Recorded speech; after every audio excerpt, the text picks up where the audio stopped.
Hello and welcome to This Week in Global Development. I'm David Ainsworth. I'm the business editor here at Devex, and I'm joined by my reporting colleagues Colin Lynch and Sarah Jerving. This week we're going to be talking about several different aspects of the United States withdrawal from a number of different aspects of the multilateral community. We're going to be talking about the Gavi pledge, and we're going to be talking about the Financing for Development conference, which is taking place in Seville in just a few days. So let's talk first about Gavi because this is the newest news. It's just kind of coming to us as of yesterday, really. Sarah, you've been following everything that's been happening. Why don't you bring us up to date on all of the pledges at the Gavi replenishment, the United States approach, where we are with that? Okay, great. Well, great to join you both. So yesterday, Gavi held its high-level pledging event, and that's for its work between 2026 and 2030. And Gavi, the Vaccine Alliance, is the largest international partnership that delivers vaccines to lower-income countries. And the organization has been in this kind of intense fundraising mode for the past year, aiming to reach 11.9 billion for those 5 years of work. The result was that they reached 9 billion, and they're still kind of sussing out how much of that is new funding. They had hoped to get 9 billion in new funding, but got it as opposed to the 11.9. But the leading news out of the conference was a pre-recorded video that came from U.S. Secretary of Health and Human Services Robert F. Kennedy Jr. And he sent that to the conference attendees, where he said that the U.S. would be cutting funding for Gavi.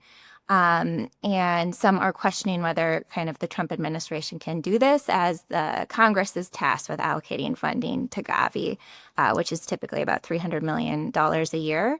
And what happened is a year ago when Gavi launched its investment round, former President Joe Biden's administration pledged at least 1.58 billion over the 5 year period.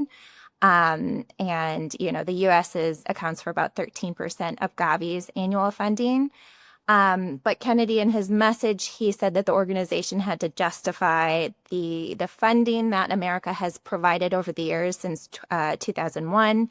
He said that Gavi's had to start taking vaccine safety seriously. And he also criticized the organization's recommendations around COVID-19 vaccines and accused it of silencing dissent during the pandemic around vaccines. So Gavi quickly responded to Kennedy's comments, refuting that and saying that vaccine safety is of the utmost importance to the organization, and that their vaccine portfolio is guided by experts that use independent processes. Um, he specifically in the video, is about a 3 minute video that he sent to the conference. He specifically criticized the provision of DTP immunization, and that protects against diphtheria, neonatal tetanus, and pertussis. And he referred to a disputed study that links the vaccines to higher infant mortality in girls. Gavi responded to that as well and talked about kind of the use of the two vaccines, talked about how, they're confident in the science behind the vaccines, and that one vaccine is more appropriate for higher income countries and one vaccine is more appropriate for lower income countries.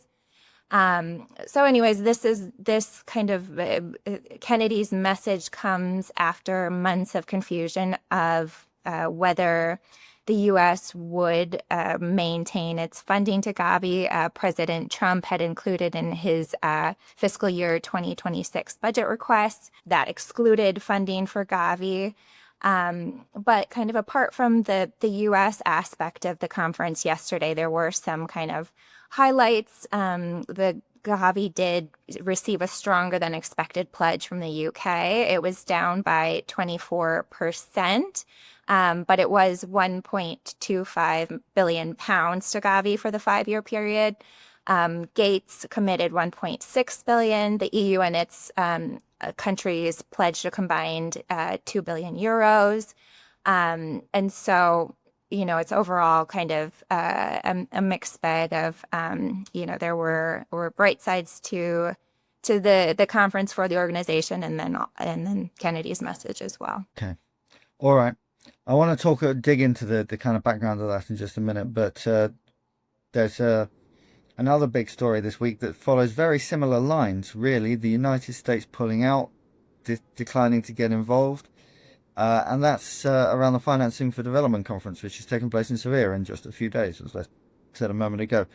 Colm, so what's happening there? The United States has decided that it really doesn't want to be involved in this at all. Yeah, it's interesting. I mean, last week, there has been negotiations ongoing for the last several weeks on a declaration that governments would endorse at the Seville conference. The U.S. has been deeply engaged in the negotiations. It's offered, over 400 amendments to the text, basically amendments that would completely gut the, UN sort of development agenda as it's kind of been developed over the last couple of decades.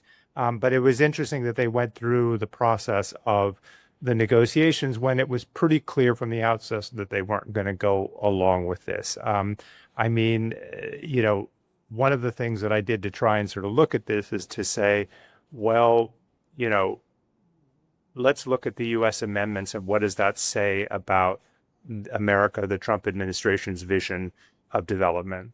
And it's very much a negative vision in terms of the negotiations. I mean, clearly they want to see more private sector involvement and investment, and that seems to be, part of the model. But this was really an effort to push back on the whole UN agenda. So to start, I mean, the point of this exercise is to provide increased funding so that the member states and the world can meet a series of targets under the Sustainable Development Goals to eradicate extreme poverty and to address a whole series of other health, economic sort of ills facing the world. And the U.S. would not even agree to the basic language that the UN is using. For instance, Sustainable Development Goals. The U.S. wants that language stripped out and replaced with something without any kind of legislative history in the UN, using, phrases like responsible development. Some of the other initiatives from the Americans wouldn't surprise anybody who's been following this discussion over the last couple of months.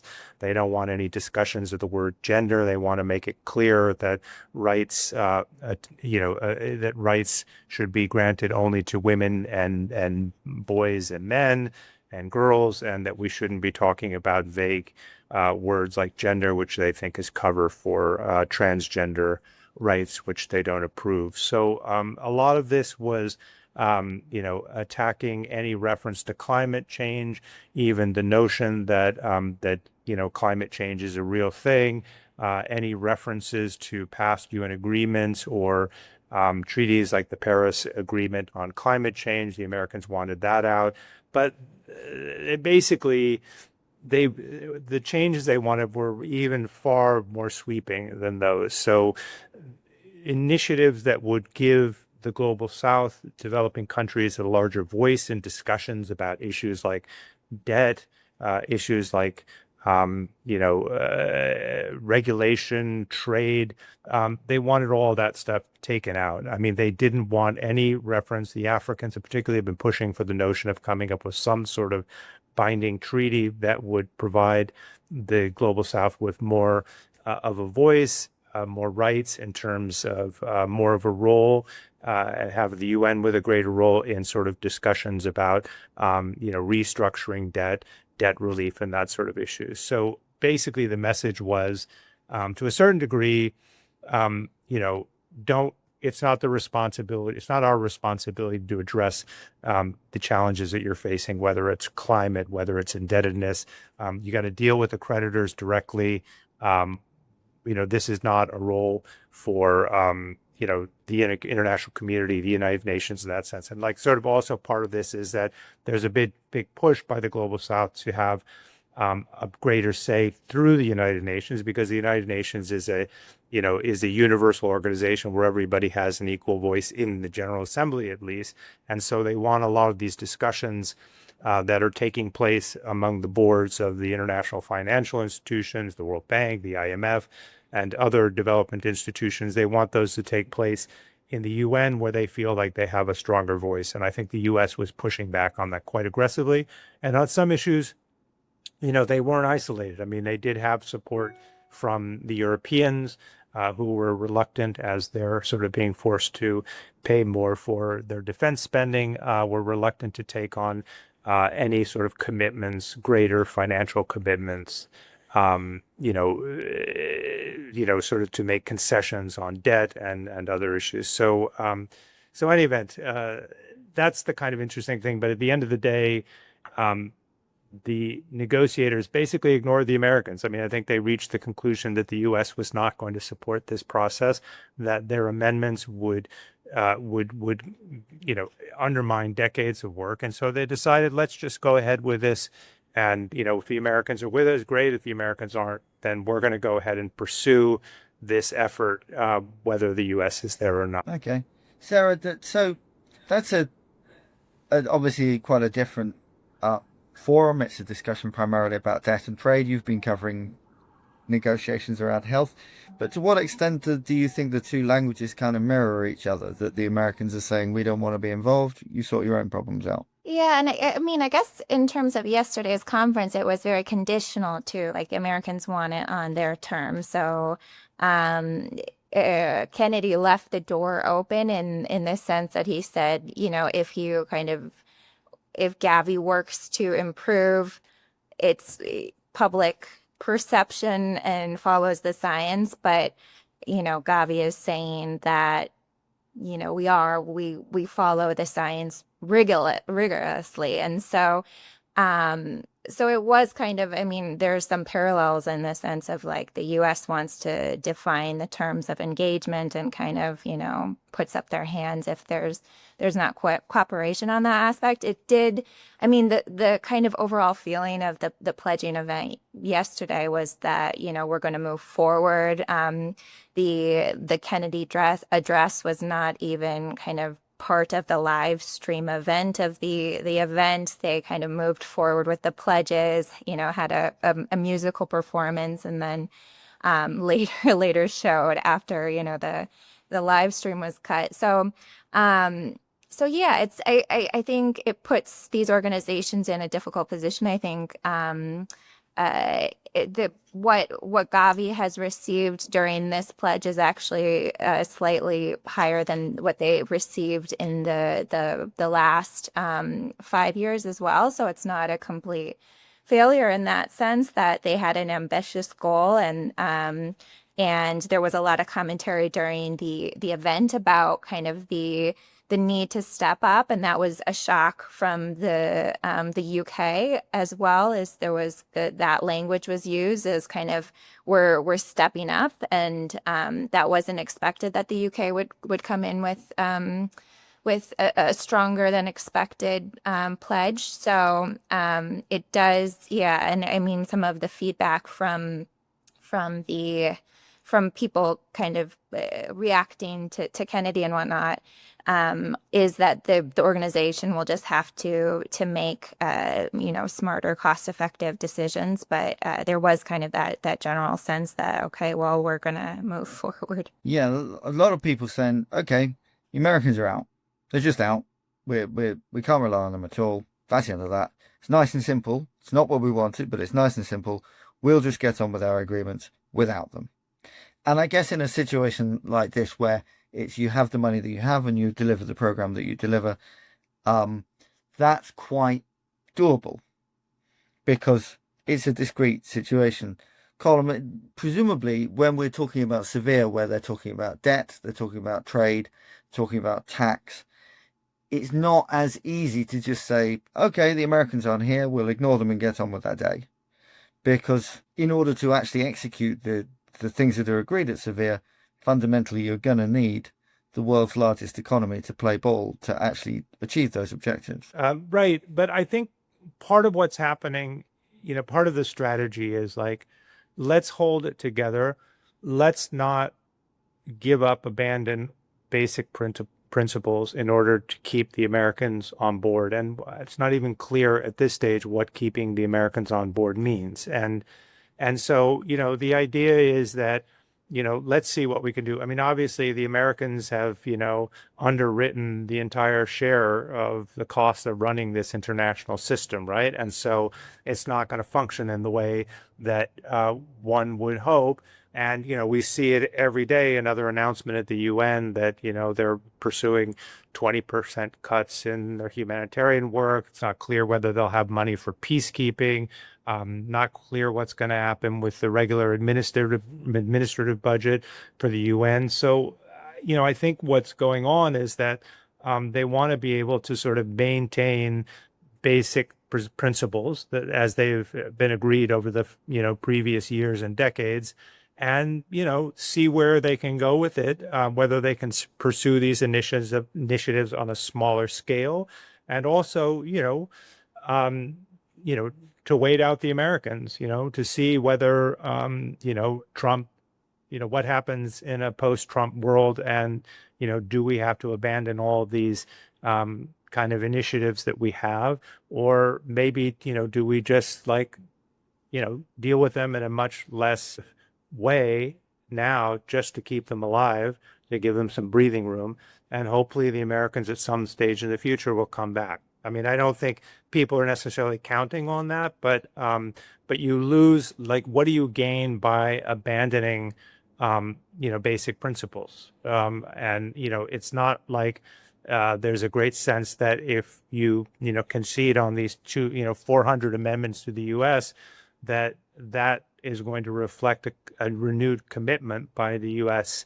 to the UN multilateral system, really, right? So it's not even clear that, the Americans want, I mean, one of the things that keeps coming up in these negotiations is the fact that there is no U.S. ambassador, that it's not clear. There's a sense that the U.S. diplomats who are negotiating these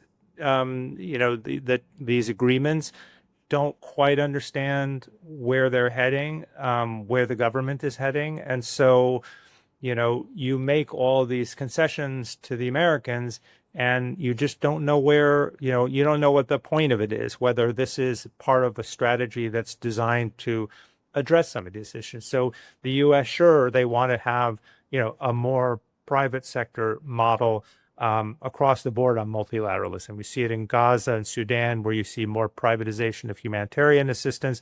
You see, an effort by the Trump administration to sort of rechannel money from governance and other issues into private sector investment to try and, open opportunities to gain access to rare earths and that sort of thing.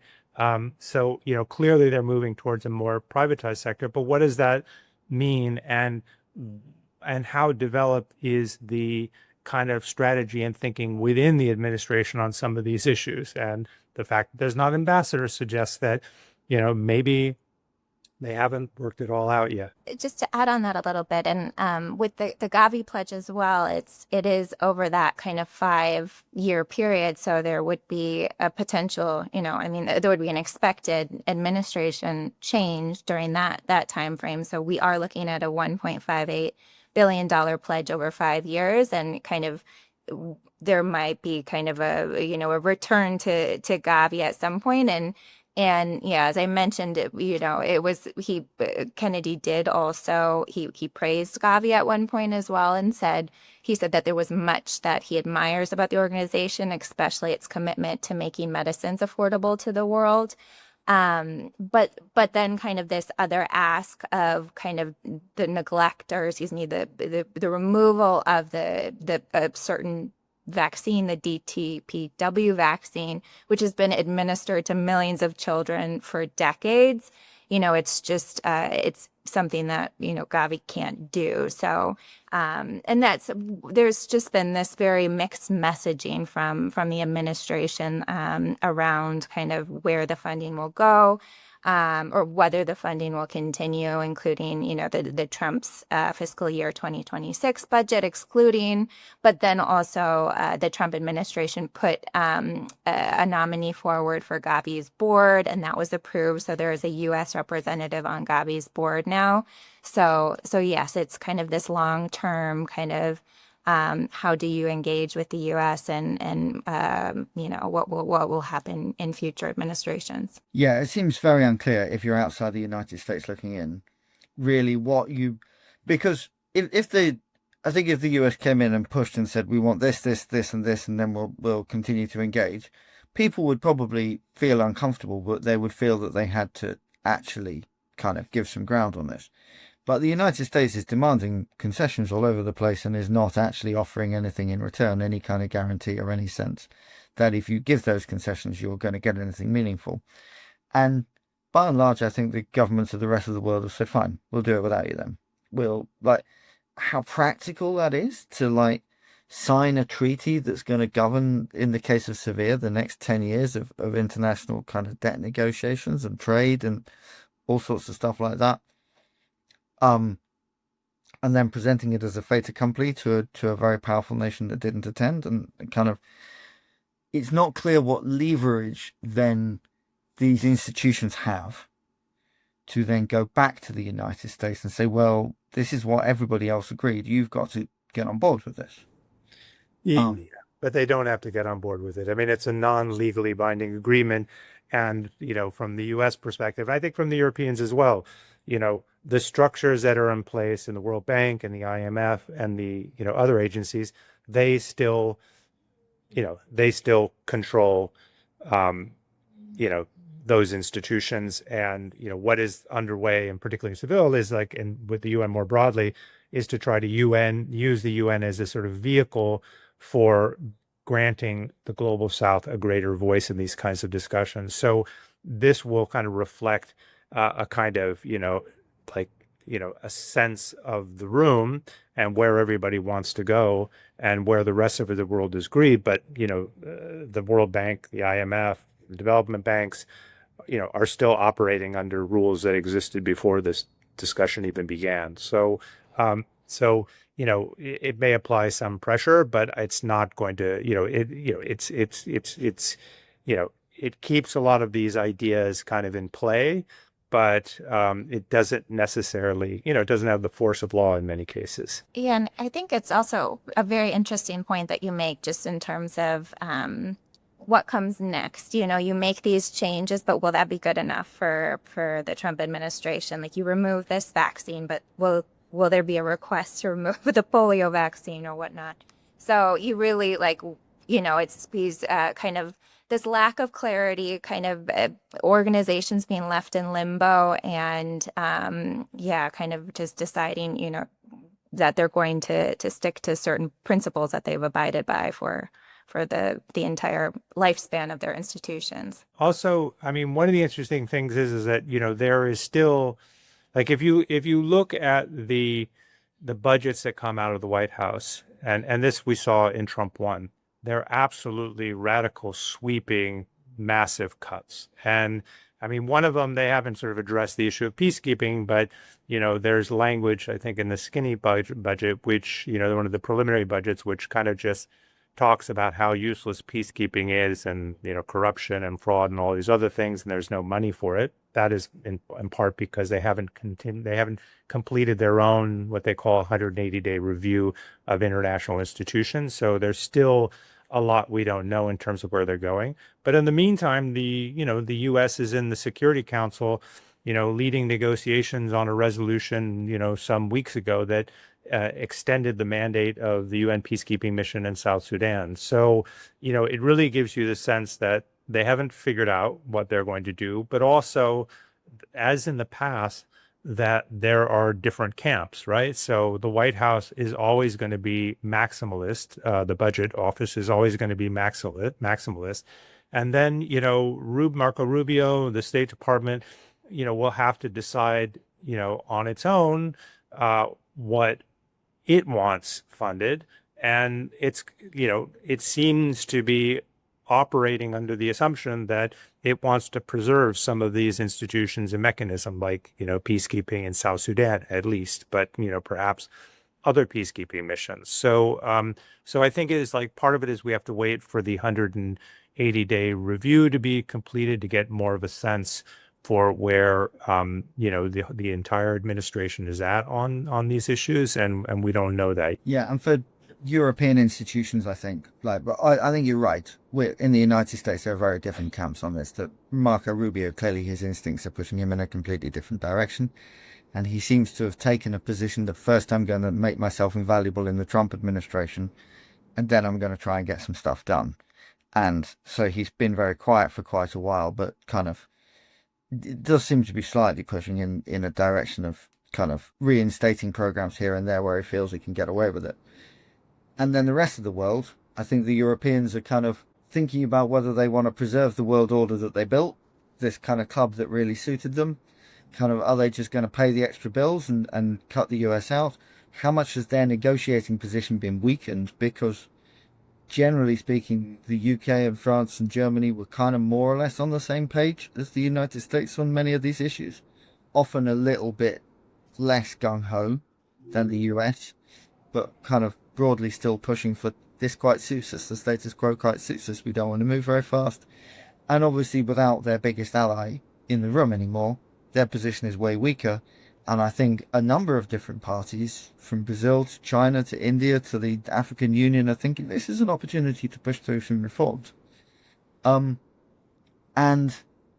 so I think it's very unclear where we go from here in terms of these negotiations. And it may be that it's quite different in different circumstances. In something like health funding, maybe you just say, okay, the US hasn't given us some money, we'll get by with a little bit less money, and we'll pursue our priorities, and we don't need the United States anymore. In other things where there's more of a kind of give and take position, what may happen is that the rest of the world may reach an agreement, proceed on that basis, and sooner or later there'll have to be a reckoning where everybody works out whether we come to the United States and we say, this is what everyone else has agreed and you've kind of got to go with it. Or when there is actually a kind of renegotiation there when they try to impose these rules in a world that includes the United States. Yeah, but the one thing is that the U.S. is out in front and everybody's focused on the Americans in terms of the aid cuts and that sort of thing. We know, as we've been tracking it for the last couple of years, that, particularly on humanitarian issues and development, there's been a pullback from European donors, shift of money to defend. One thing that people don't pay attention to enough is that there was a recent negotiation in the UN's fifth committee, which is the member state committee that deals with the budget, over the regular budget, and they've come up with a budget. They're going to have to totally renegotiate it later in the year once the Americans decide, what they're going to be willing to commit, and when the UN Secretary General outlines his own reform proposals. But in the last couple of weeks, the country that was perhaps one of the most aggressive in calling for cuts it was the U.S., but it was China. China very recently has emerged as a major donor to the UN. Of the regular budget, it pays 20% of the budget. I think the U.S. is at 22%. And at peacekeeping, the Chinese are now paying 22% of a multi-billion-dollar peacekeeping project. So throughout the negotiations, the Chinese were looking for up to $200 million worth of cuts. So everybody, they're apart from the ideological sort of differences. A lot of this just comes down to dollars and cents, and countries don't want to pay a lot of money, and so China. In some ways, you would think that China might see this as an opportunity where it can kind of fill the space that the U.S. is evacuating. But they don't want to. They're not committed. Maybe they will at some point, but at this point, they're concerned about their own budgets. Okay, all right. I think we're going to have to wrap it up there just because we've run out of time, I'm afraid. And I think this is a fascinating one to watch. Going into the next few months, it's not at all clear how this will shake out. I think there's going to be a lot more progress on this general theme of the United States withdrawing and other countries trying to decide what to do about that, individual institutions trying to decide how they react to this. And we'll just have to wait and see how it pans out, because it's not at all clear, I think. Anyway, thank you very much. That's been This Week in Global Development. Thank you to both my guests here, and thank you to all our listeners. And we look forward to talking with you again next week. Thanks, Beth.